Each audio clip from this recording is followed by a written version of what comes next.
नमस्कार। केला, इसकी खेती और ये भी कि भारत क्यों है इसका इतना बड़ा उत्पादक। सुना है इसकी जड़ें भी यहीं से हैं। हाँ बिल्कुल सही। केले का वैज्ञानिक नाम है म्यूजा स्पीशीज और ये म्यूसेजी परिवार से है। देखिए ये सिर्फ एक फल नहीं है, आर्थिक और पोषण दोनों नजरिए से बहुत अहम है। और हाँ, उत्पत्ति का केंद्र भारत और दक्षिण पूर्व एशिया, तो हमारे लिए तो ये और भी खास हो जाता है। अच्छा, तो शुरुआत यहीं से। और आज हम दुनिया में नंबर 1 है, खासकर तमिलनाडु जैसे राज्य। जी हाँ, इसमें पोटेशियम खूब होता है, ये तो पता है, लेकिन इसकी बनावट में क्या खास है, मतलब वैज्ञानिक तौर पर। यहीं से मामला दिलचस्प होता है। सबसे खास बात है इसका गुणसूत्र।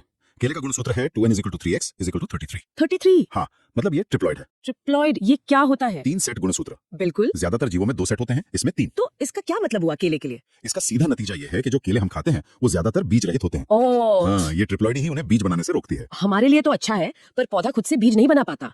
और इसी से जुड़ी एक और चीज है, वानस्पतिक अनिषेक फलन। ये क्या है? पार्थेनोकार्पी। हाँ, वेजिटेटिव पार्थेनोकार्पी। हाँ, जैसे अनानास या अंजीर में होता है। अच्छा, मतलब फल बिना निषेचन, बिना परागण के ही बन जाता है। एक तरह का नेचुरल शॉर्टकट। अरे वाह। बिना बीज और बिना निषेचन के फल, कमाल है। मतलब जो केला हम खा रहे हैं वो कुदरत का एक अजूबा है। अच्छा, ये भी सुना है कि बॉटनी में केला बेरी कहलाता है। ये थोड़ा अजीब नहीं? हम तो बेरी मतलब स्ट्रॉबेरी सोचते हैं। हाँ, ये वर्गीकरण थोड़ा चौंकाता है, पर बॉटनी के हिसाब से बेरी वो मांसल फल है जो एक अंडाशय से बने और जिसमें कई बीज हों। पर केले में तो बीज। हाँ, केले में बीज अविकसित रह जाते हैं इसी ट्रिप्लॉइड की वजह से। हम्म। पर परिभाषा के हिसाब से फिट बैठता है। टमाटर, अंगूर भी तो तकनीकी रूप से बेरी हैं। अच्छा, ये नहीं पता था। हाँ, वैसे एक डिप्लॉइड किस्म है लेडी फिंगर, हम्म। उसमें कभी-कभी बीज मिल जाते हैं। और एक बात मुझे हमेशा अजीब लगती है कि केले का पौधा बस एक ही बार फल देता है। बिल्कुल, ये मोनोकार्पिक है। मोनोकार्पिक। हाँ, मतलब एक बार फल का गुच्छा कटा तो वो मुख्य तना, जिसे सूडोस्टेम कहते हैं, वो खत्म। फिर? घबराइए नहीं, उसके नीचे से नए सकर्स निकलते हैं, वही अगले पौधे बनते हैं। इसी से सिलसिला चलता रहता है। अच्छा, तो ये सकर्स ही हैं जिनसे नए पौधे उगते हैं। हाँ, इन्हें कैसे उगाते हैं? कोई खास तरीका? हाँ, प्रवर्धन इन्हीं सकर्स से होता है, पर सारे सकर्स एक जैसे नहीं।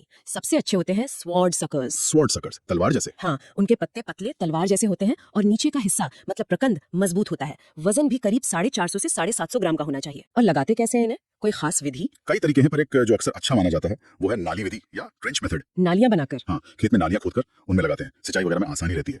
और दूरी बहुत जरूरी है। कितनी दूरी रखते हैं? देखिए, पारंपरिक रूप से तो किसान थोड़ी ज्यादा रखते थे, शायद 3 गुना 3 मीटर, पर अब ICAR वगैरह 2 गुना 2 मीटर सुझाते हैं। और आजकल तो HDP मतलब हाई डेंसिटी प्लांटिंग भी हो रही है। HDP, उसमें कितनी दूरी? उसमें और भी पास, जैसे 1.5 गुना 1.5 मीटर। इतने पास? दिक्कत नहीं होती? धूप, हवा? सवाल अच्छा है। देखिए, HDP से पौधे ज्यादा लगते हैं तो उपज बढ़ सकते हैं, पर हाँ, मैनेजमेंट फिर ज्यादा चाहिए। खाद, पानी, बीमारियां, सबका ध्यान रखना पड़ता है, बैलेंस करना होता है। केले की खेती में कुछ खास काम भी होते हैं ना? डीनेबलिंग, डिस्करिंग, प्रॉपिंग, ये क्या है? हाँ, ये बहुत जरूरी काम है अच्छी फसल के लिए। किसान इन्हें करते हैं। डीनेबलिंग मतलब हाँ। जब गुच्छे में सारे फल लग जाएं तो नीचे जो नर फूल वाला हिस्सा लटकता रहता है ना, बैंगनी सा, हाँ हाँ, देखा है। उसे हटा देते हैं। मानते हैं कि इससे पौधे की ताकत फल को मोटा करने में लगती है। अच्छा, और डिस्करिंग? डिस्करिंग मतलब फालतू साकर हटाना। ओ, वो जो नीचे से निकलते रहते हैं। हाँ, मेन पौधे के आसपास कई निकलते हैं, पर अच्छी फसल के लिए 1-2 ही रखते हैं, बाकी को हटाते रहते हैं रोपाई के करीब 45 दिन बाद से, वरना वो मेन पौधे से मुकाबला करेंगे पोषण के लिए। समझ गई। और प्रोपिंग? ये तो देखा है मैंने, लकड़ियां लगा देते हैं। बिल्कुल, प्रोपिंग वही है, सहारा देना। केले का गुच्छा भारी हो जाता है, कभी 30-40 किलो या ज्यादा भी, बाप रे। तो पौधा झुक सकता है, हवा में गिर सकता है, तो बांस या लकड़ी से सहारा देते हैं। फसल बचाने के लिए बहुत जरूरी है ये। ये तो हुई देखभाल, पर उपज बढ़ाने के लिए मतलब गुच्छे का वजन वगैरह, उसके लिए भी कुछ करते हैं? हाँ, खाद पानी तो है ही। पोटेशियम केले के लिए बहुत जरूरी है। इसके अलावा कुछ खास छिड़काव भी करते हैं। जैसे गुच्छे का वजन बढ़ाने के लिए KH2PO4 पोटेशियम डाइहाइड्रोजन फॉस्फेट इसका स्प्रे करते हैं।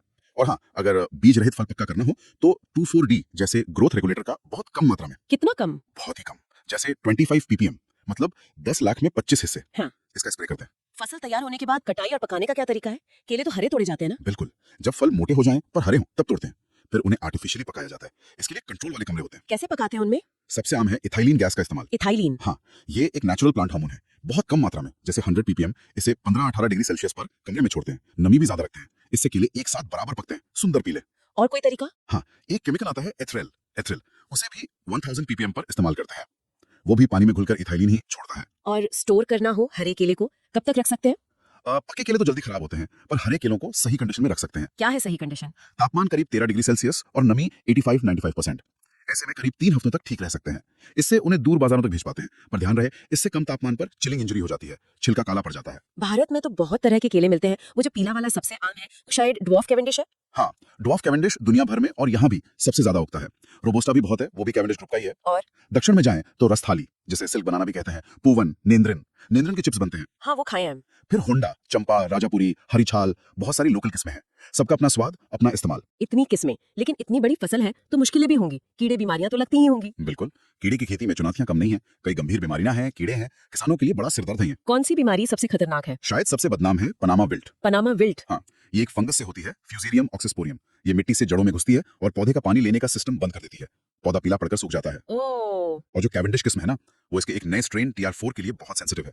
ये पूरी दुनिया में केले की खेती के लिए बड़ा खतरा है आजकल। दूसरी बड़ी समस्या है सिगाटो का लीफ स्पॉट। पत्तियों पर धब्बे। हाँ, सर्कोस्पोरा म्यूसिकोला फंगस से पत्तियों पर धब्बे बनते हैं, फिर पत्ती सूख जाती है। पत्तियां गई तो पौधा खाना कैसे बनाएगा, फल छोटे रह जाते हैं। और वायरल बीमारियां? हाँ, बंची टॉप, ये भी बहुत गंभीर है, वायरस से होती है। Bunchy top? हाँ, बनाना बंची टॉप वायरस। इसे फैलाता है एक कीड़ा बनाना एफिड। इसमें पत्तियां ऊपर गुच्छा बना लेती हैं, छोटी रह जाती हैं, पौधा बौना हो जाता है। इसका कोई इलाज नहीं, पौधे को उखाड़ना ही पड़ता है। फिर मोको डिजीज है, बैक्टीरिया से होती है। कॉकन रोग है, वो भी वायरस है, बहुत है। बाप रे, इतनी बीमारियां। और कीड़ों का क्या? कौन से कीड़े लगते हैं? कीड़ों में सबसे बड़ा दुश्मन है राइजोम वीवल, कॉस्मोपोलिटस सॉर्डिडस। राइजोम वीवल, ये क्या करता है? ये छोटा सा भृंग है, केले के राइजोम मतलब जमीन के नीचे वाले तने में या। घुसकर सुरंग बनाता है। पौधा कमजोर हो जाता है, गिर भी सकता है। और ये सिर्फ केले पर ही लगता है, मोनोफेगस है। अच्छा, सिर्फ केले पर? हाँ, दूसरा है एफिड, पेंटालोनिया नाइग्रोनिर्वोजा। वही जो बंची टॉप फैलाता है? बिल्कुल। सीधा नुकसान शायद ज्यादा ना करे, पर बंची टॉप वायरस का वेक्टर है, मतलब वाहक, इसीलिए बहुत खतरनाक है। वाकई एक केला उगाना कितना मुश्किल काम है। बीमारियां, कीड़े, फिर मौसम, इन सब के बाद भी भारत इतना केला उगा लेता है। पैदावार कितनी होती है औसतन? हाँ, चुनौतियां तो हैं, पर सही तकनीक, अच्छी किस्में, हालांकि रोग प्रतिरोधी किस्मों पर और काम चाहिए, और किसानों की मेहनत। अगर सब ठीक रहे तो 30 से 50 टन प्रति हेक्टेयर उपज मिल जाती है। 30 से 50 टन? हाँ, कहीं कहीं से ज्यादा भी। तभी तो भारत दुनिया में सबसे आगे है।